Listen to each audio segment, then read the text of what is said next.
Aujourd'hui, vous allez découvrir que les paroles contiennent de la puissance et apprendre à les utiliser pour changer votre vie. Ceci tout de suite à l'antenne.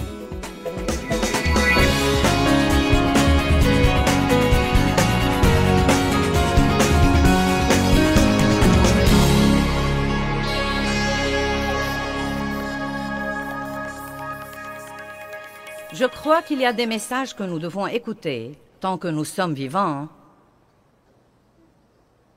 au moins 2 ou 3 fois par an. Même si vous croyez que vous les connaissez, vous devez les écouter plusieurs fois. Et parmi ces messages, les messages sur la pensée, les messages sur la vie dans le fruit de l'esprit sont parmi ces messages aussi, et l'importance de manifester ce fruit. Et il y a des tas de ce genre de messages, mais l'un d'entre eux est l'enseignement sur la bouche. L'enseignement sur la puissance des paroles. Ça me stupéfie. J'y pensais aujourd'hui. Combien d'années je suis allée à l'église? Non, mais des années et des années, sans jamais écouter un message sur la puissance des paroles. Jamais, pas une seule fois. Donc, j'attristais le Saint-Esprit tout le temps. Je disais des choses qui entravaient complètement les anges qui, d'après la Bible, sont envoyés pour aider les héritiers du salut. Je disais des choses qui les empêchaient complètement de m'aider. Je ne savais pas ce que je faisais parce que personne ne me l'avait dit. Maintenant, il y a probablement des personnes ici ce soir qui n'ont jamais entendu parler de ce que je vais vous enseigner. Beaucoup d'entre vous en ont déjà entendu parler, mais une des choses les plus difficiles, sinon la chose la plus difficile à laquelle nous sommes confrontés tous les jours, c'est d'essayer de contrôler notre bouche.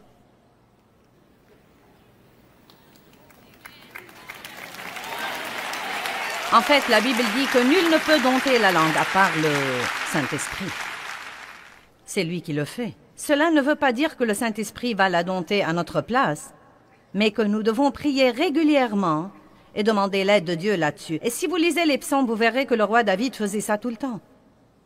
Il faisait des confessions concernant sa bouche et ses paroles et demandait toujours à Dieu de l'aider. Que les paroles de ma bouche et les réflexions de mon cœur te soient agréables.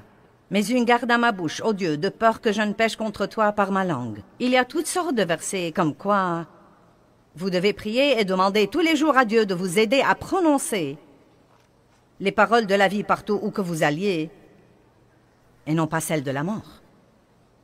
Amen. L'autre chose qui arrive quand nous comptons sur le Saint-Esprit pour dompter notre langue, sachant qu'il ne va pas le faire à notre place, je crois que le Saint-Esprit nous le rappellera. L'Évangile de Jean nous dit que le Saint-Esprit nous rappellera des choses. Donc, si vous êtes comme moi, et je suis sûre que nous nous ressemblons tous à bien des égards, vous dites des choses et vous les regrettez, vous savez. Mais si vous vous fiez à Dieu pour vous aider, quand vous dites des choses que vous ne devriez pas dire, vous commencez à avoir une conviction là-dedans que vous devez vraiment, faute d'une autre façon de le dire, vous taire. Amen. Et je vais enseigner là-dessus tout le week-end. Vous dites, tu vas enseigner tout le week-end sur la bouche. Croyez-moi, il y a beaucoup de choses à dire là-dessus. Nous ne manquerons pas d'informations et je ne crois pas que vous allez vous ennuyer. Mais si aucun de vous n'a besoin de ce message, je me le prêcherai à moi-même parce que j'en ai besoin.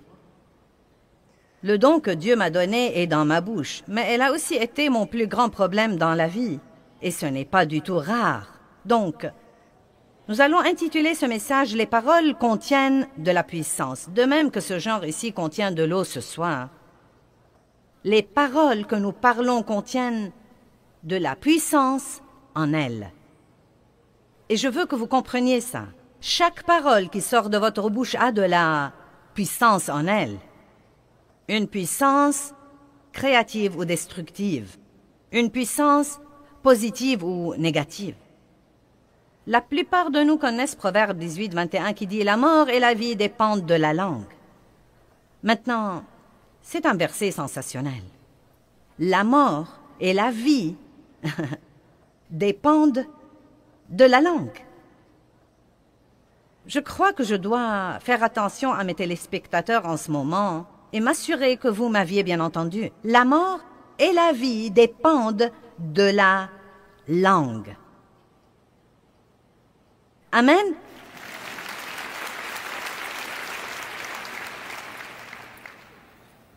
Et la Bible dit que... Elle nous dit en fait que nous mangerons du fruit de nos paroles, soit pour la vie, soit pour la mort. Donc vous mangez littéralement vos paroles. Elles sortent de votre bouche, passent à côté de votre visage, entrent dans vos oreilles et descendent au-dedans de vous. Donc nos paroles affectent non seulement les autres, mais elles nous affectent également. Maintenant, je crois que nous sommes tous assez intelligents pour comprendre que nous pouvons soit dire quelque chose à quelqu'un qui le rende heureux, soit qui le rende malheureux. Vous comprenez ça, n'est-ce pas?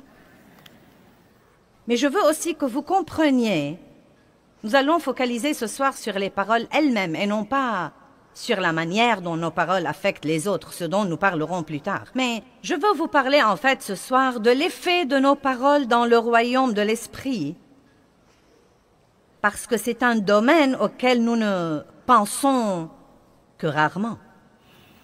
Je me souviens, il y a plusieurs années, il y a très longtemps que j'étais dans une situation difficile et je travaillais pour des gens qui étaient difficiles à vivre. Je ne sentais pas qu'ils me traitaient comme il faut. Et plusieurs personnes au travail avaient le même problème que moi. Et donc nous sommes tombés dans le même piège dans lequel tombent les gens, bien que nous soyons chrétiens et... Vous savez, yak, yak, yak, yak, yak, yak, yak, yak, yak. Je n'arrive pas à croire ça, et ce n'est pas juste, et ce n'est pas équitable, et blablabla. Donc Dieu a commencé à s'occuper de moi, et à s'occuper de moi, comme quoi je devais arrêter ces commérages, que je devais arrêter la médisance et le rapportage, et que quand je sens qu'on me traite injustement, je ne dois pas courir le raconter à 3 autres personnes et les provoquer pour qu'elles me racontent les injustices qui leur arrivent, et pour que nous puissions en parler ensemble. Donc, vous savez, Dieu s'est occupé de moi plusieurs fois et je me suis un peu disciplinée et j'ai arrêté de médire au travail de mon patron.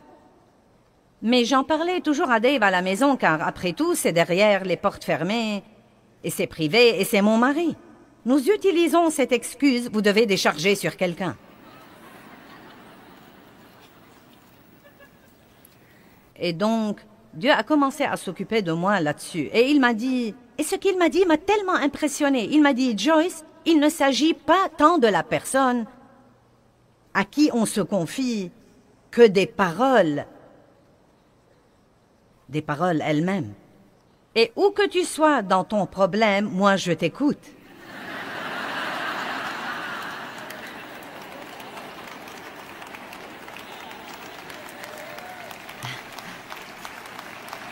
Amen.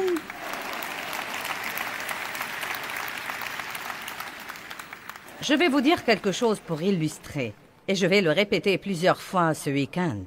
La chose la plus dure que quiconque ait jamais à faire dans sa vie, c'est d'avoir un problème et de ne pas dire quelque chose de négatif. J'ai eu un accès de colère mineure cette semaine. Non pas majeur, mais mineur. Une colère qui a duré 5 à 7 minutes. Mais quand j'ai fini, j'ai dû me repentir de mes commentaires négatifs et de mon attitude négative. Et je me suis dit que c'était drôle car je me préparais à prêcher là-dessus. Vous savez, le diable aurait aimé que je culpabilise trop pour monter en chair et prêcher là-dessus, mais je ne supporte pas ces trucs, donc je vais vous le dire carrément. Vous savez, je dois combattre ça comme tous les autres. Mais vous savez ce que j'ai décidé dans ma vie? La bonne nouvelle est qu'il y a 10 ans, ma colère aurait duré 3 semaines.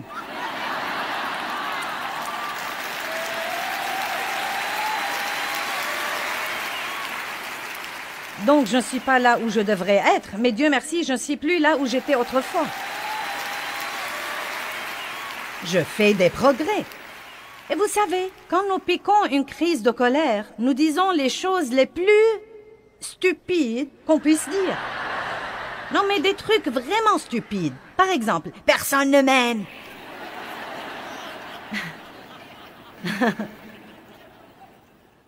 Dave m'a regardé et m'a dit,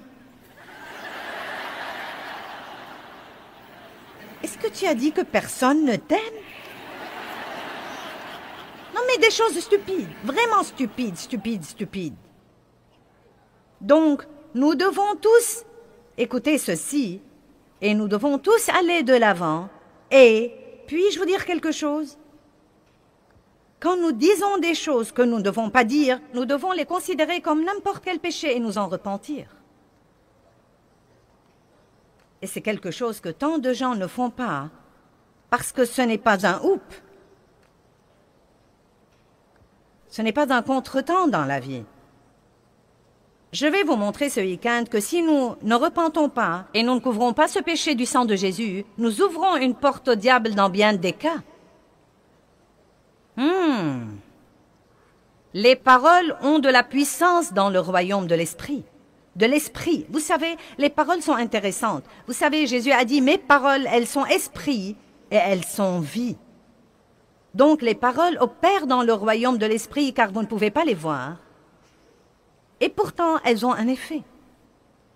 Quelqu'un vous dit quelque chose et cela vous affecte de l'intérieur. Cela peut soit vous élever, soit vous démolir. Il y a des milliers de gens dans ce bâtiment et vous êtes tous comme ça. Pourquoi êtes-vous venus ici? Pour m'écouter parler? Pourquoi? Parce que je dis à haute voix les paroles de Dieu et vous avez vous-même expérimenté que la parole de Dieu peut sûrement changer votre pensée et changer votre point de vue et changer votre attitude et changer votre vie.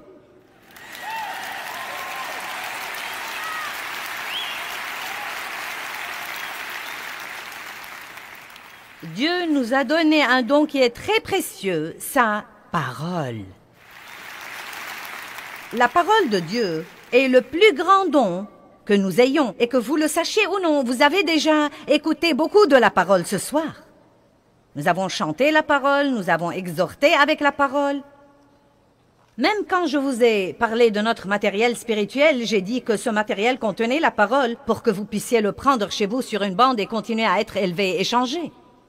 La Bible nous dit que Dieu a un bon plan pour votre vie, mais que votre pensée doit être complètement renouvelée par la parole de Dieu pour voir ce plan se réaliser. Je rends grâce à Dieu pour sa parole. 2 Corinthiens 3, 18 dit, « Si vous demeurez dans ma parole,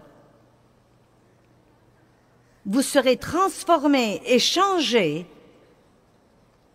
en l'image de Dieu, de gloire en gloire en gloire. » Jésus dit, « Si vous demeurez dans ma parole, vous connaîtrez la vérité, et la vérité vous affranchira et vous libérera. » Il y a tant de merveilleuses promesses concernant la parole. Parlons des paroles que nous parlons et des anges. Combien d'entre vous croient que Dieu vous a assigné des anges dans votre vie pour vous aider et vous protéger?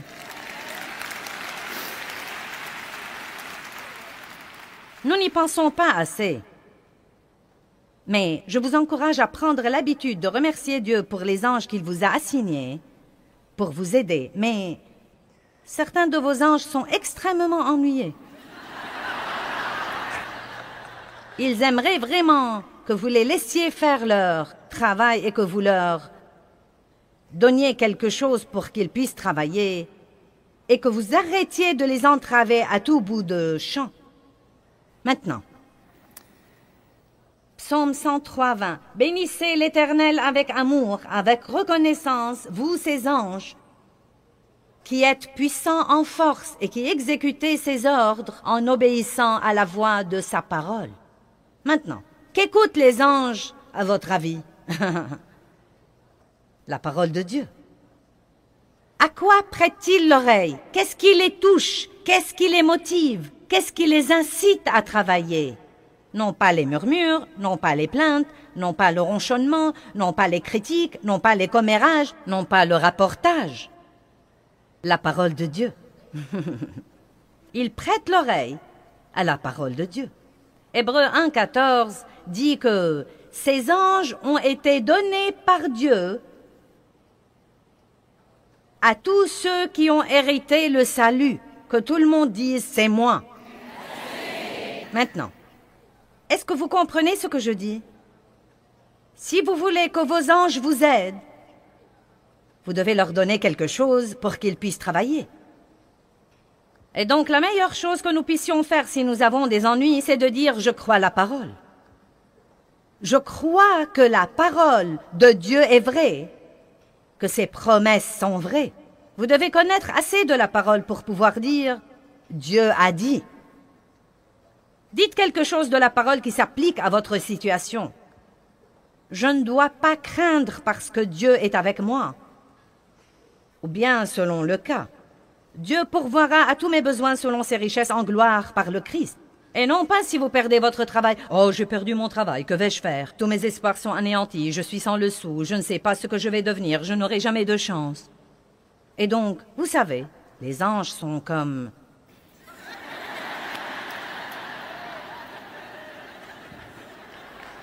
Allez, donne-nous quelque chose pour pouvoir travailler. Est-ce que vous comprenez? Veux-tu me donner un petit quelque chose pour que je puisse travailler? Dis quelque chose pour que je puisse travailler. Vous pourriez donc essayer de dire quelque chose comme « Bien, j'ai perdu mon travail. Cela ne me transporte pas de joie, mais je crois que Dieu a un meilleur travail pour moi. Et je crois que quand je sortirai chercher du travail, j'aurai la grâce du Seigneur partout où que j'aille. Je me fie complètement à Dieu, j'ai des anges. Seigneur, libère-les et laisse-les ouvrir des portes pour moi en ce moment. Ces anges seront heureux parce qu'ils pourront vous aider et travailler pour vous. Amen. Maintenant, je vais vous le dire en avance. Quand vous êtes vexé,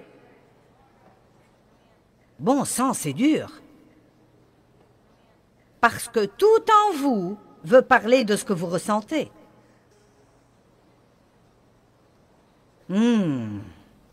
Amen.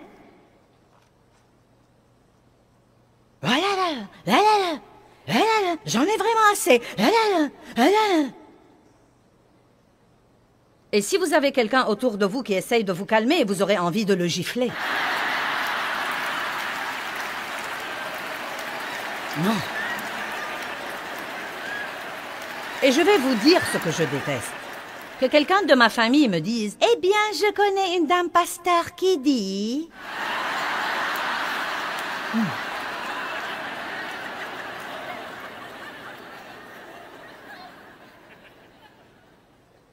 Mais vous savez quoi? Je suis si reconnaissante pour tous ces messages que j'avais prêchés encore et encore et encore et encore, et pour cette parole qui m'aide maintenant, au moins après 30 ans, à ne perdre le contrôle que pour 5 à 7 minutes au lieu de le perdre pour 3 semaines. Et vous savez, à comprendre que c'est mauvais et que je dois vraiment me repentir et que je dois me corriger. Et je crois que d'ici 4 ou 5 ans, ces 7 minutes se réduiront à 2 et qui sait, peut-être qu'un jour viendra où j'aurai le contrôle total. Je ne sais pas. Mais c'est peu probable tant que je suis dans ce coup charnel, mais je vais vous dire une chose. Je ne veux pas une bande d'anges paresseux qui me suivent partout sans rien faire, parce que je les entrave constamment avec les trucs stupides que je dis. Je veux que vous compreniez ceci. Les paroles ont de la puissance dans le royaume de l'esprit et Dieu vous a donné de l'aide. Il vous a assigné des anges et les anges ne sont pas de petits gros bébés avec des ailes. Non, mais les dessins que nous voyons des anges, non, mais sont si ridicules. Oh! Je ne le crois pas. Non, mais ce sont des anges puissants, guerriers, qui mesurent 3 mètres et demi à 4 mètres et demi. En fait, je vais vous raconter une histoire. Vous pourriez la croire si vous avez assez de foi. Je n'ai pas vu ça, mais je crois à l'homme qui l'a raconté, car je ne pense pas qu'il savait assez pour l'inventer. Un homme est venu à une de mes réunions à Phoenix avec sa femme. Il n'était pas croyant. Il est venu, c'était son cadeau d'anniversaire à sa femme. Il l'a amené, il est venu avec elle. Et pendant la louange et l'adoration, elle a dit qu'il a commencé à sangloter. Et elle lui a dit, « Qu'est-ce qui te prend? » Il lui a dit, « Tu n'as pas vu ça?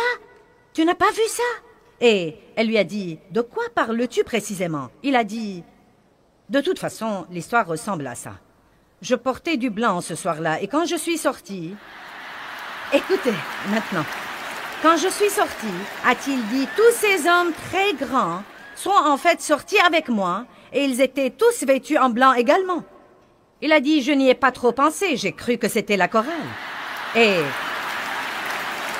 donc il a dit, quand Joyce est montée en chair pour prêcher, pour dire quelque chose, chaque fois qu'elle venait dire quelque chose, tous ces types la suivaient et venaient et formaient un demi-cercle autour d'elle. Mais il a dit qu'il retirait ses épées et qu'ils étaient au garde à vous.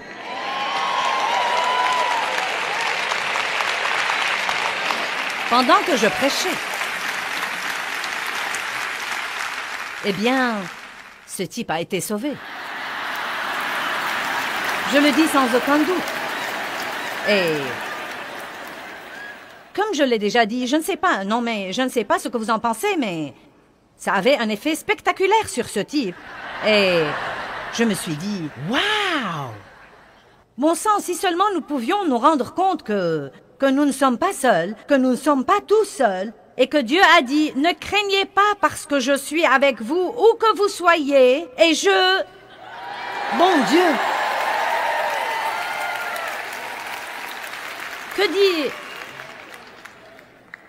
Que dit-il là? Écoutez.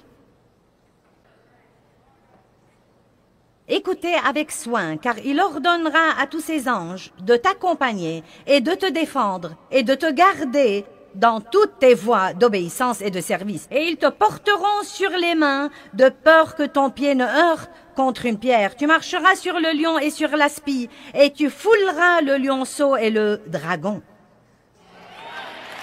Wow! Mais n'oublions pas le psaume 103:20. Il prête l'oreille à la parole. Nos paroles ont donc un effet dans le royaume de l'esprit. Philippiens 2 dit, « Travaillez à votre salut avec crainte et tremblement. » C'est dans Philippiens 2, 12 et 13. Travaillez à votre salut avec crainte et tremblement. Travaillez à, et non pas travailler pour. Travaillez à votre salut avec crainte et tremblement. Puis il dit, non pas par votre force, mais Dieu vous aidera à le faire. Maintenant, cela veut vraiment dire que quand nous sommes régénérés, Dieu vient demeurer au-dedans de nous, et une graine de tout ce que Dieu a pour nous est mise au-dedans de nous. Cette graine est l'Esprit de Dieu. Jésus-Christ vient vivre en nous. Bien, maintenant, nous avons beaucoup de bonnes choses en nous. Savez-vous que chacun de nous, qui avons accepté le Christ comme sauveur, a tout le fruit de l'Esprit en lui, mais cela ne veut pas dire que nous le manifestons toujours. N'est-ce pas? Nous avons le tout en nous. Il est en nous.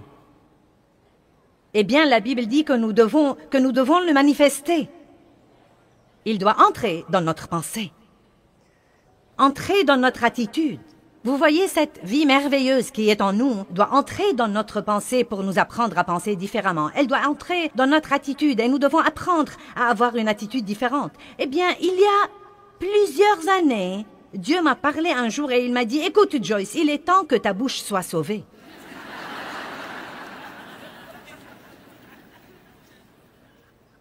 Mon salut n'avait pas encore atteint ma bouche.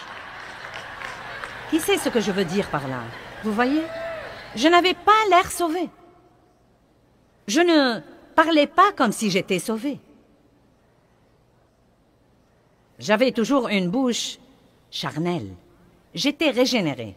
Oui, je serais allé au ciel. Ça n'a rien à voir avec mon salut. Mais ça a vraiment beaucoup à voir avec ce que Dieu peut faire pour moi en cours de route pour le ciel. Vos paroles et mes paroles ont beaucoup à voir avec le genre de vie que nous vivrons sur terre pendant que nous attendons le retour de Jésus-Christ pour nous prendre avec lui au ciel.